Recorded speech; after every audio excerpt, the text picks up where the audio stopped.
सामाजिक न्याय मंत्री आणि पालकमंत्री संजय शिरसाट एका नव्या वादात अडकण्याची शक्यता आहे।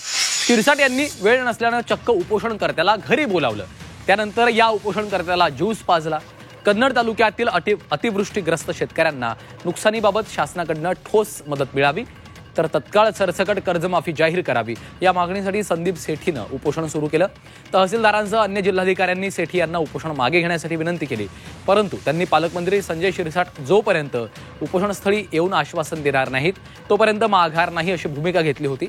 मात्र पालकमंत्र्यांचं शेड्यूल बिझी आहे, त्यामुळे त्यांना कन्नडला येणं शक्य नाही असं सांगण्यात आलं। एखाद्या मंत्र्याच्या घरी जाऊन उपोषण सोडण्याची कदाचित ही पहिलीच वेळ असावी।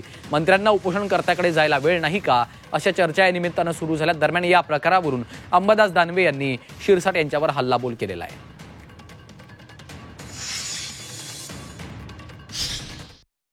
उपोषणाला बसण्याचा अधिकार शेतकऱ्याचा आहे, पण एक आश्चर्य आहे, हे उपोषण सोडवायला पालकमंत्री जायच्या ऐवजी पालकमंत्र्यांनी त्याला इकडे बोलवून घेतलं त्यांच्या घरी 60 किलोमीटर आणि तिथं उपोषण सोडलं। मला असं वाटतं शेतकऱ्यांच्या भावनाची ही कदर आहे का?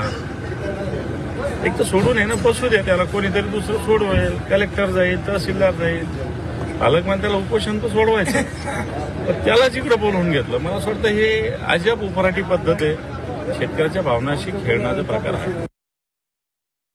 त्यांना आम्ही अनेक वेळा समजवलं वगैरे वगैरे, परंतु शेवटच्या दिवशी अखेरला तो त्यांनी मान्य केलं की हे सरकारच्या मागण्या आहेत, परंतु मला पालकमंत्र्याकडे ते निवेदन देऊन त्या मागण्या मला वाचून दाखवून ते निवेदन मला सरकारकडे त्यांनी पोहोचवावं असा त्याचा आग्रह होता।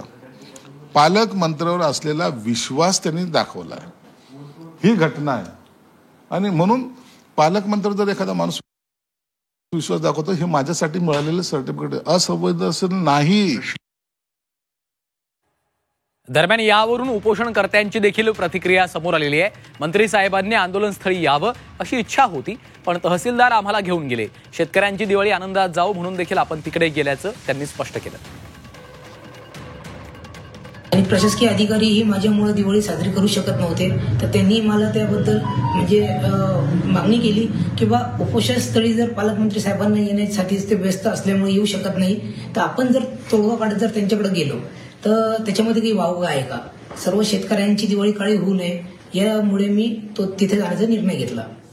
पण पालकमंत्र्यांनी इथे यावं असं तुमचा आग्रह होता, पण तिथं जाणं हे चुकीचं नाही वाटलं तुम्हाला? साहेब, चुकीचं वाटलं, परंतु शेतकऱ्यांची दिवाळी जर काळी होत असेल आणि मी दिवाळी शेतकऱ्यांची दिवाळी करण्यासाठीच मी उपोषणाला बसलो होतो, तर शेवटी मला एक पाऊल मागं घेण्यामध्ये मला असं काही वावगा वाटत नाही।